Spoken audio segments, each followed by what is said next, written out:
A IPI Central de Presidente Prudente apresenta uma mensagem de Deus para você.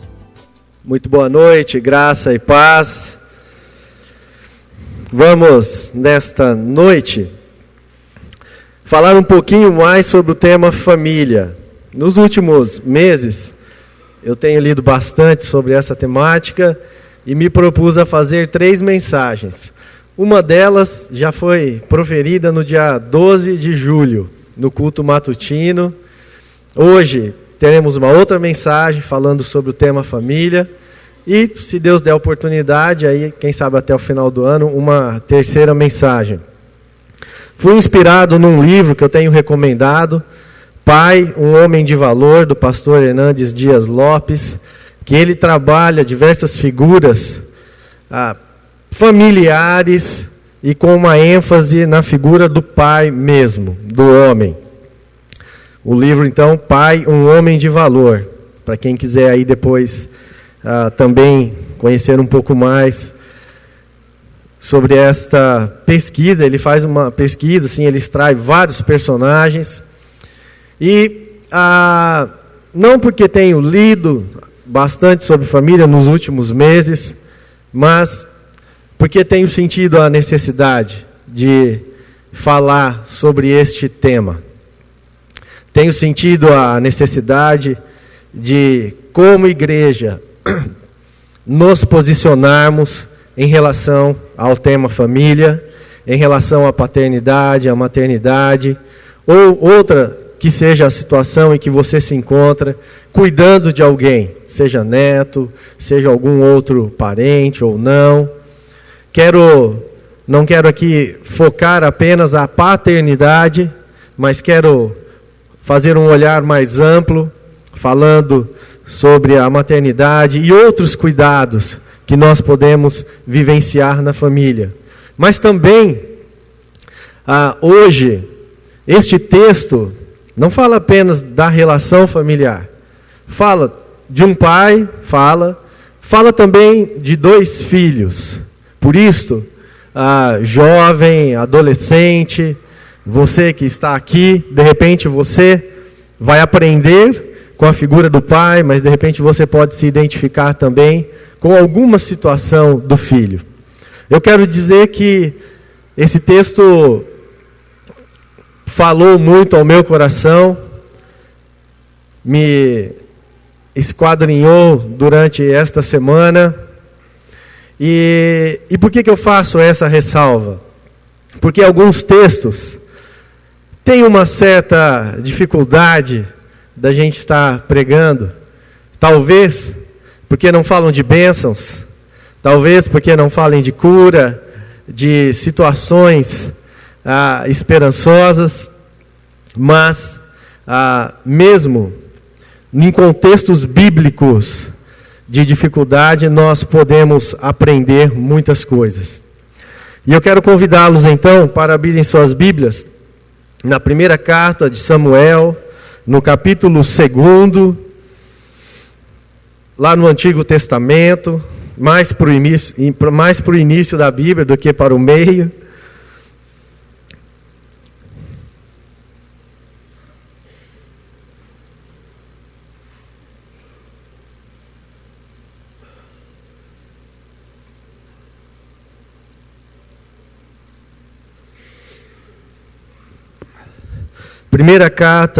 Primeiro livro de Samuel, capítulo 2.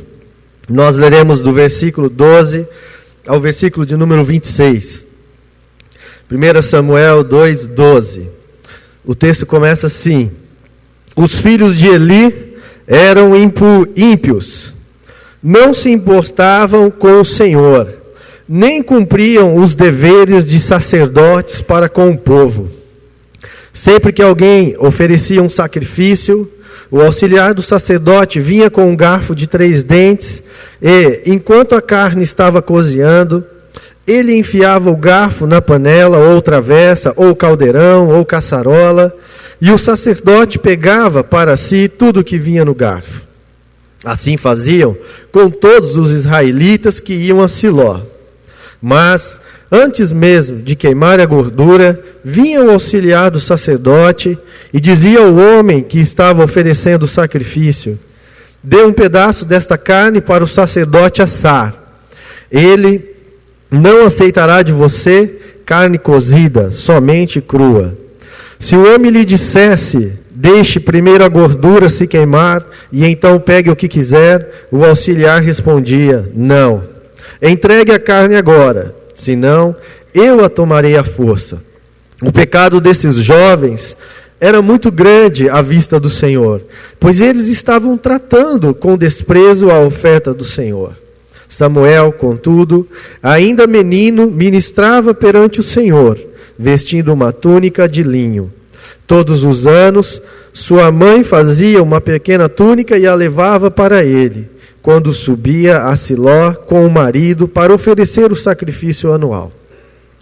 Eli abençoava Elcana e a sua mulher, dizendo: o Senhor dê a você filhos desta mulher no lugar daquele que por quem ela pediu e dedicou ao Senhor. Então voltavam para casa.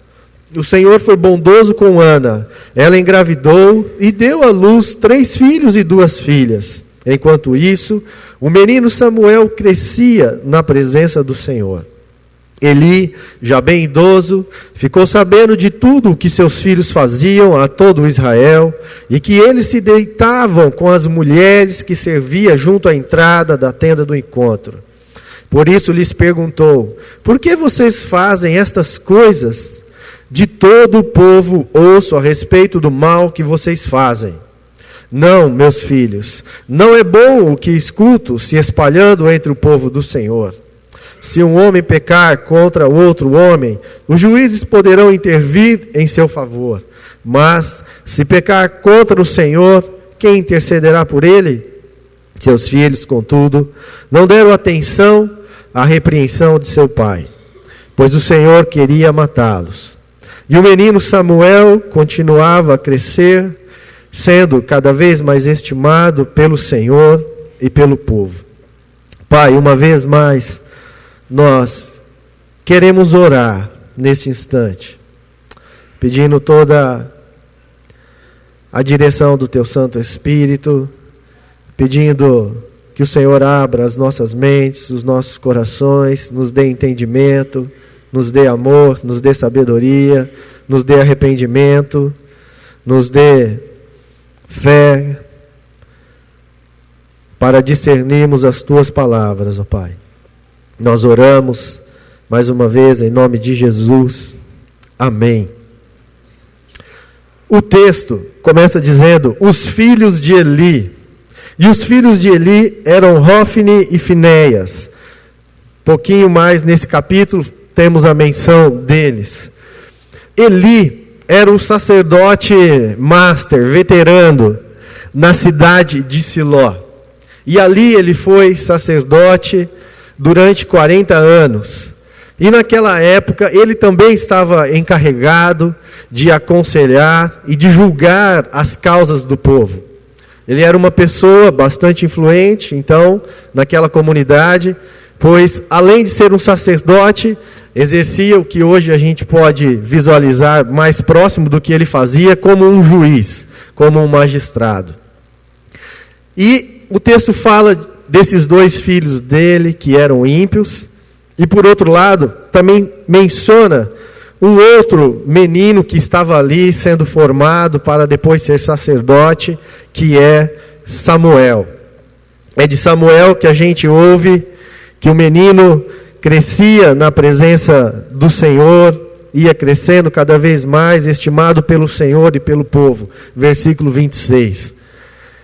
E quem conduzia Samuel nesse caminho, quem discipulava ele, ensinava a palavra para ele, era Eli.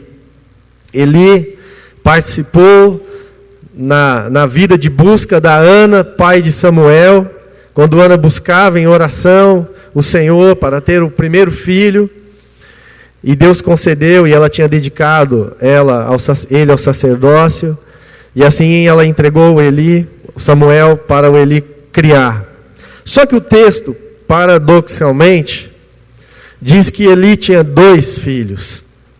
E esses filhos de maneira bem diversa de Samuel. Eles não andavam no caminho do Senhor.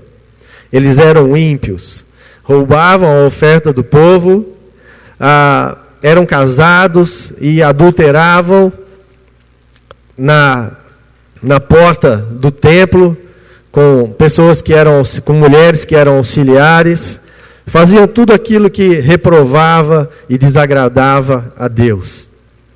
Então, o título dessa mensagem é Um Grande Homem que Fracassou como Pai. Na nossa vida, nós podemos aprender de duas formas. Nós aprendemos com os bons exemplos, e a Bíblia está cheia de bons exemplos. E na nossa vida também, nós os tivemos, bons exemplos.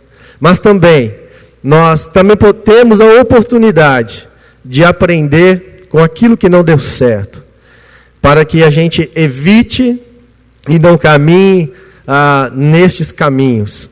Por isso a mensagem é um grande homem que fracassou como pai. E o primeiro aspecto é que na vida de Eli, se nós olharmos, ele era uma pessoa muito bem projetada socialmente, espiritualmente. A gente pode pensar, olha, ele não teve êxito na educação dos filhos, mas o texto vai mostrar que ele era uma pessoa que buscava o Senhor, que ouvia o Senhor, discerniu o chamado de Samuel, tinha sensibilidade para ouvir a voz do Senhor. Eli se dedicava, era esmerado no exercício do sacerdócio dele. Tinha tudo para dar certo. E os filhos também. Se nós olharmos o Hofni e o Finéias, um pouco da história dele, ele tinha um pai que de alguma forma lhes transmitiu a palavra. Se não caminhou junto, como talvez estava fazendo com Samuel, Eli estava sempre ensinando a palavra. E o Hofni e o Finéias, eles tinham esse pai. Eles também cresceram sentado num banco, igual eu e você, a gente se assenta. Eles cresceram ouvindo a palavra num contexto da igreja da época. Eles tinham um ambiente relativamente saudável, podemos dizer assim, né? Porque todo ajuntamento social também tem as suas mazelas, a igreja não é diferente, mas é um ambiente que a gente reputa que tem muitas virtudes, ou mais virtudes do que outras situações. E eles cresceram nesse contexto. E nós vamos perceber que não foi, então, o meio ou o exercício do ministério que fez com que eles não caminhassem nos caminhos do Senhor. A vida deles e os exercícios, a caminhada deles apenas aflorou aquilo que tinha dentro dos seus corações. Tinham tudo para dar certo, mas não seguiram o caminho do Senhor. E um outro detalhe, o Hofni e o Finéias tinham tudo para dar certo, porque eles foram encaminhados para o sacerdócio. Eles foram, de certa forma, também treinados para intercederem junto a Deus, de orarem pelo povo, ensinarem o povo. E eles foram consagrados sacerdotes. Só que mesmo assim, eles se desviavam. Mesmo assim, eles preferiram não amar a Deus e amar ao mundo. Preferiram não servir a Deus e servir aos seus próprios interesses. Preferiram não servir a Deus, mas servir a Baal. Tinham ministério, mas não tinham vida. Eram líderes, eram pessoas tementes de crachá, mas não eram exemplos. Na verdade, não eram tementes, né? Eles exerciam funções. E aí nós vamos verificar que alguns sinais apontam esta difícil situação da família de Eli e da vida do Hofni e da vida do Finéias. E eu e você, jovem, adolescente, pai, mãe, avô, nós precisamos ficar atentos para ver se eventualmente não estamos incorrendo em alguns desses caminhos. É claro que há esperança e nós a veremos ao final, mas alguns sinais de derrota. O texto não fala de Eli cuidando dos seus filhos. O texto fala que Eli caminhou com Samuel, mas o texto não indica que Eli caminhou com Hofni e com Finéias. Eli possivelmente foi um pai que trabalhou muito. Foi um pai que até serviu muito a Deus, mas não foi um pai presente. Ele também foi um pai omisso. Ele foi omisso.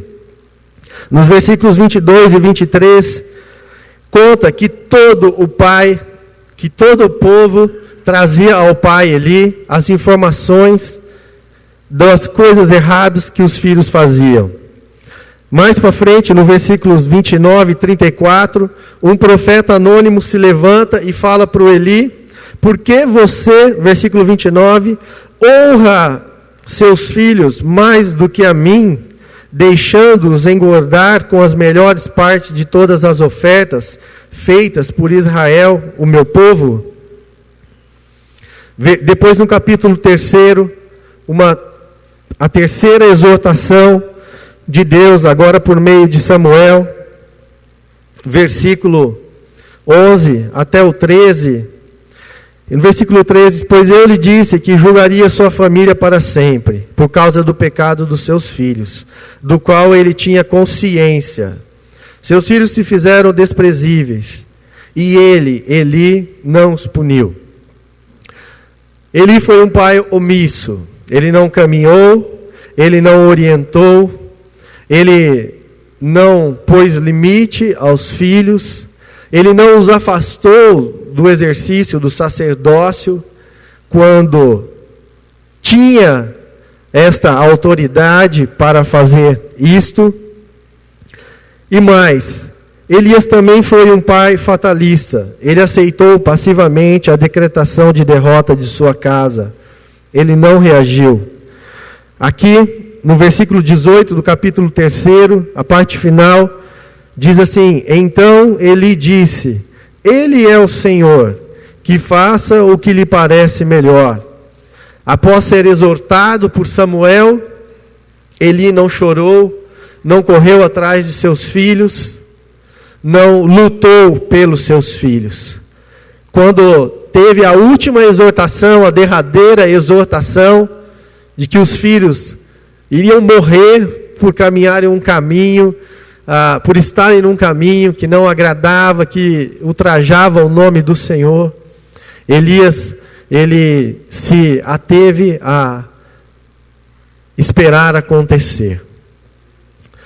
Por isso, estes são alguns dos sinais de derrota. Hofni e Finéias, como já disse, o versículo 12 já começa falando também a derrocada deles. Eles não faziam nada que agradasse a Deus. E mais, faziam o povo tropeçar. Lá no versículo 22 a 24, lá dizia: de todo o povo ouço a respeito do mal que vocês fazem. Não, meus filhos, não é bom o que escuto se espalhando entre o povo do Senhor. Esses são os sinais deste pai que fracassou. Eram sacerdotes também, mas não ouviam conselhos e nem advertências. Em 1 Samuel, ali no versículo 23, no versículo 24, no final, seus filhos, contudo, não deram atenção à repreensão de seu pai. É difícil quando a gente olha para um exemplo tão negativo. Só que talvez o mais triste é que em algumas situações nós repetimos erros parecidos com o de Eli. Jovens, talvez você esteja aqui também há muito tempo ouvindo a palavra do Senhor. Talvez você ocupe esse banco, esse assento, talvez você escute isso dos teus pais, independente de qual seja o contexto do seu pai, escute a palavra e não tem guardado a palavra no coração. Eu também sou uma pessoa de muitos afazeres e de algum tempo para cá, Deus tem cobrado muito de mim em relação ao que eu tenho semeado, aonde eu tenho investido o meu tempo, quais frutos para a eternidade eu quero colher. Alguém disse que Noé foi o maior evangelista da história. Ele pregou durante décadas e ninguém se converteu. Ele pregou durante décadas e ninguém se converteu. Mas a família dele se converteu. E todos estavam na arca. Por isso, o que eu quero dizer é que nós temos que servir a Deus. Temos que caminhar com a palavra e na palavra. Mas temos que tomar cuidado, por exemplo, para não cuidar mais dos outros do que da nossa própria casa, do que a nossa própria família. Não vai valer a pena. Nenhum sucesso profissional, ministerial, compensa a derrota familiar. Quando eu fui para o seminário, um grande pastor, com um ministério tremendo, que eu admirava muito, ele abandonou a família, acabou seu ministério, acabou tudo, porque não cuidava de si, da sua casa, dos seus relacionamentos. Eu me lembro que os professores nos alertavam: tome cuidado, você vai ser pastor, você vai ser líder, ou qualquer outra atividade, qualquer outra profissão, nós somos chamados a servir na casa do Senhor, fora da casa do Senhor. Tenho me empenhado nisso, mas nós não podemos descuidar do nosso próprio lar. O nosso próprio lar é a primeira seara para nós estarmos dando testemunho e estarmos plantando a palavra do Senhor. O perigo de sermos famosos fora dos portões de casa e não termos autoridade nenhuma dentro de casa. Nós temos que tomar cuidado com isto. Às vezes queremos tanto êxito, tanto isso, aquilo, às vezes até por conta de ministério, mas nos esquecemos das nossas relações, de quem somos dentro de casa, o papel que temos que cumprir dentro da nossa casa. Temos o perigo de nos acostumarmos com as coisas sagradas, a ponto de perdermos o temor do Senhor. Temos o perigo de colocarmos no piloto automático a nossa vida de fé e nos transformarmos em religiosos, ao invés de pessoas que temem a Deus. Esse é um grande perigo, principalmente para quem está sentado num banco, como eu e você, nós sentamos aqui. Podemos nos acostumar com os ritos religiosos, com a rotina de frequentar uma igreja, um ministério, até às vezes uma célula, e não sermos tementes a Deus. E não darmos um exemplo, principalmente dentro das nossas casas. Temos o perigo de nos conformarmos com os pecados dos nossos filhos, das pessoas que estão ao nosso redor, e não lutarmos também por isso. Não podemos ser coniventes, mas também, além de sermos presentes e apontarmos o caminho e exortarmos, temos que ser insistentes. Nós não podemos jamais desistir dos nossos queridos. Pais, não entreguem os pontos. Marido, esposa, avô, avó, cuidador, não entreguem os pontos. Não joguem a toalha. Não desistam de seus filhos. ou de quem você ama, cuida. Não abram mão do seu lar. Como já foi dito aqui, nós não geramos filhos para a morte. Os filhos são herança do Senhor. Vocês não geraram filhos para o cativeiro.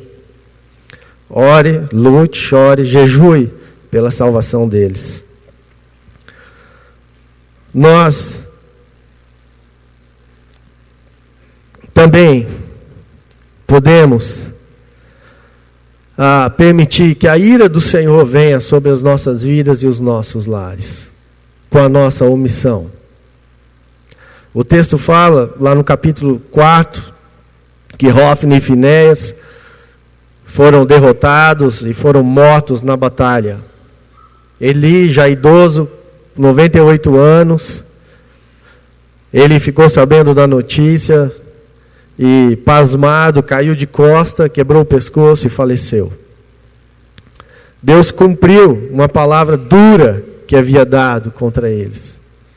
Nós, com a nossa postura, nós podemos estar atraindo também a ira, a justiça de Deus, quando não cuidamos daqueles que estão sobre a nossa autoridade, sobre aqueles que estão debaixo, que Deus consagrou para estarem debaixo dos nossos cuidados. Algo que eu tenho tentado fazer com frequência é exercer essa autoridade.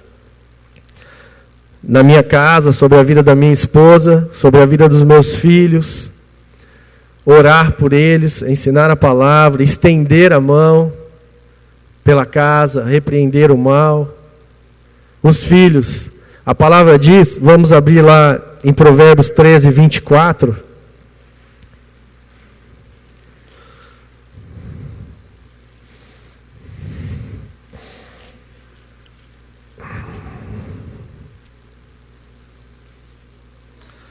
Quem se nega a castigar seu filho não o ama. Quem o ama não hesita em discipliná-lo. Este é um texto do Antigo Testamento. No Novo Testamento, essa questão da disciplina e do discipulado, já comentei, uma palavra muito forte no contexto grego era paideia. E a paideia tinha a ver com treinamento pela disciplina. Disciplina é a mesma raiz de fazer discípulo. Nós temos que ter disciplina na educação dos nossos filhos. Nós temos que ensinar a eles limites, nós temos que ensinar a eles rotinas de vida. Nós temos que também, é claro, mais pelo testemunho do que pela própria palavra verbal, sermos este exemplo de disciplina, de rotina, de paradigma dentro do lar. Esse é um dos pilares da educação cristã, a disciplina. O outro pilar é o encorajamento, Provérbios 22, 6. E não tem ordem hierárquica entre esses pilares. O encorajamento. Deus nos chama para darmos disciplina aos nossos filhos, mas Deus nos chama para instruirmos a criança segundo os objetivos que nós temos para ela. E mesmo com o passar dos anos, não se desviará deles. Instrua a criança segundo os objetivos que você tem para ela. E mesmo com o passar dos anos, não se desviará deles. Essa tradução é da NVI. A Almeida fala, ensina as crianças o caminho que deve seguir, e mesmo com o passar dos anos não se desviará deles, ou ensina a palavra e não se desviará. Nós temos esta grande incumbência de apontarmos o caminho para os nossos filhos. Ele não fez isso com persistência. Algumas passagens ali nesse primeiro livro de Samuel, mostra que ele fazia isso com Samuel, mas não retrata ele fazendo isso com Hofni e com Finéias, apontando o caminho correto, apontando o caminho que agrada a Deus, valores, virtudes, propósitos de vida mesmo, de servir, de constituir, de ser membro de uma sociedade, de mudar uma sociedade. Nós somos responsáveis por esta geração, mas nós somos responsáveis também pelas próximas gerações. O que nós estamos plantando? O que nós vamos deixar? Nós somos responsáveis por apontar um caminho. E o caminho é o caminho por meio da palavra do Senhor. Disciplina, encorajamento. E um terceiro aspecto, vamos abrir lá em Efésios 6:4, algo que faltou na vida de Eli e que deve estar presente na nossa vida.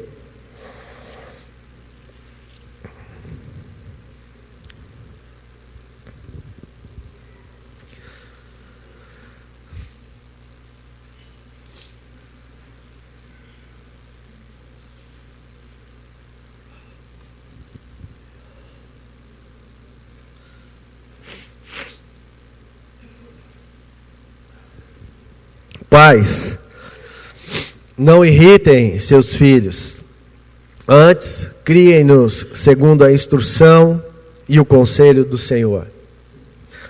E aí nós vamos ler lá no versículo 1º, 2º e 3º também, para nós que somos mais jovens, né? Filhos, obedeçam a seus pais no Senhor. Você que ainda está sob a autoridade do seu pai e da sua mãe, você que ainda depende deles e que deve estar debaixo da autoridade dele. Filhos, obedeçam a seus pais no Senhor, pois isso é justo. Honra teu pai e tua mãe. Este é o primeiro mandamento com promessa, para que tudo te corra bem e tenhas longa vida sobre a terra. E os pais, os filhos, honrar é mais do que acatar a orientação do pai. É mais do que respeitar o pai. É mais do que cumprir o que o pai fala.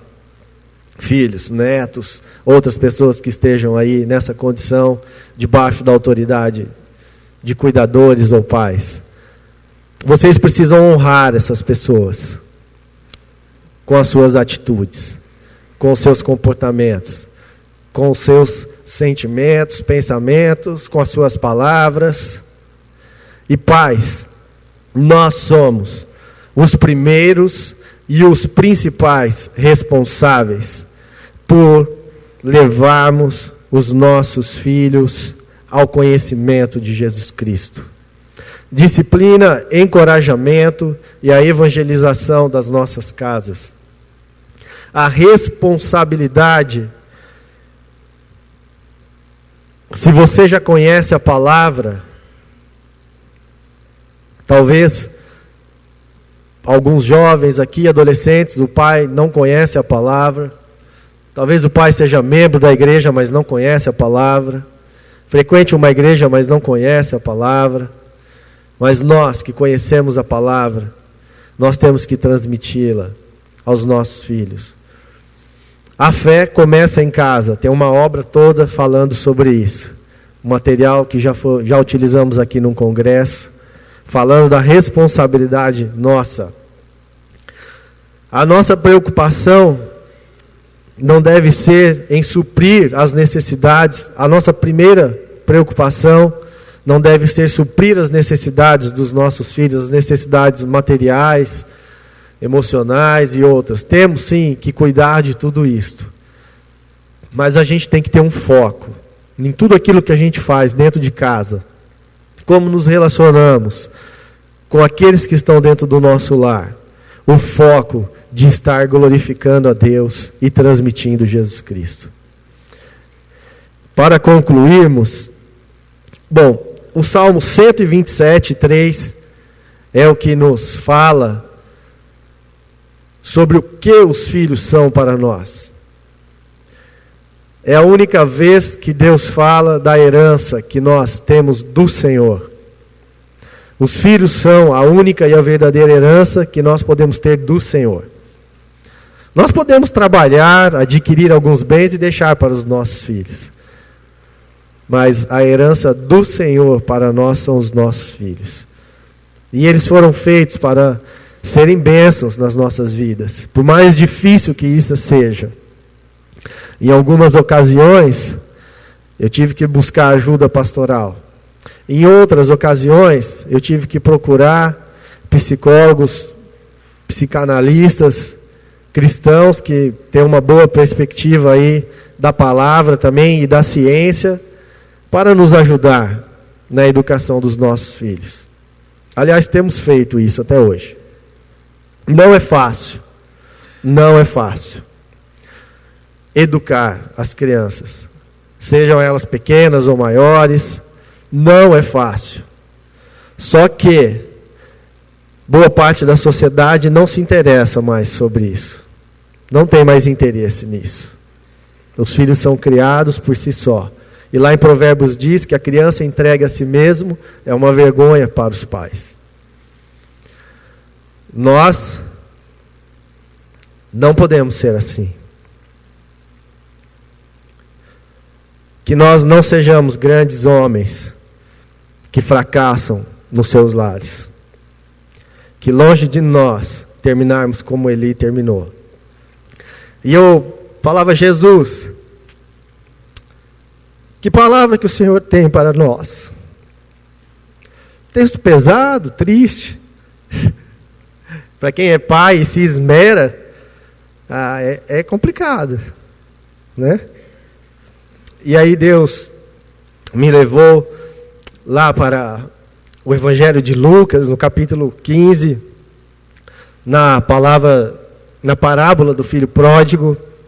Ali tem um pai e 2 filhos também. Só que o centro ali do ensino não é a relação paternal. O centro do ensino é o amor inafastável e incondicional de Jesus. O amor inafastável e incondicional de Jesus. A esperança para as nossas casas e famílias é que, assim como aquele pai que recebeu o filho que estava perdido, Jesus sempre nos recebe. E em alguns momentos, eu tenho ido até Jesus. E eu tenho falado, Jesus, eu não sei se tem algum pastor, algum psicanalista, algum psicólogo que vai me ajudar a fazer o que é certo aqui nessa situação. Mas o Senhor sabe. O Espírito Santo é capaz de nos ensinar. Eu sei também, Jesus, que o Senhor deu os meus filhos como herança do Senhor. E por mais difícil que seja, nós temos que orar, buscando a esse Jesus, que não nos abandona, e buscarmos nele força, orientação, e na comunidade aqui também, pessoas que já fizeram parte da minha célula de origem, estão na célula atual. Quantas vezes já compartilhamos experiências, quantas vezes já trocamos mensagens, já pedimos orações, já foram nos visitar e já visitamos, quantas vezes choramos juntos. Porque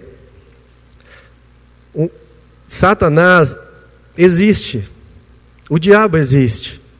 Não é apenas a deterioração da família, não é apenas um fenômeno social, político, de gênero ou qualquer outra situação. Milita contra nós as forças do inferno. Nós precisamos estar atentos ao nosso lar. Nós precisamos buscar incessantemente o Senhor. Nós precisamos estar juntos, compartilhando as nossas experiências, intercedendo uns pelos outros. Nós precisamos estar continuamente lendo, estudando sobre como criar os nossos filhos, como tratar as nossas esposas, os nossos maridos. E o que eu quero dizer é que vamos viver em equilíbrio. Os filósofos dizem, né, que a virtude está no equilíbrio. Faltou equilíbrio para Eli. Nós temos que servir a sociedade, a igreja. E que bênção ver pessoas que vão tão longe servir a Deus, como nós vimos o testemunho da Maria, e nós estamos ali ajudando ela. Mas nós não podemos e não devemos descuidar das nossas casas. Que o Senhor possa sempre nos alertar, nos ajudar, nos revigorar na lida diária do nosso lar. Que você não desista. Quando estiver difícil só para você, nos chame, contacte alguém, participe de uma célula, participe dos grupos pequenos, outros grupos, ministérios. Não desanime, não desista. Não desista. O maior triunfo que a gente pode ter foi o triunfo que Noé teve. Ele entrou na arca com a família dele. Esse é o nosso maior triunfo.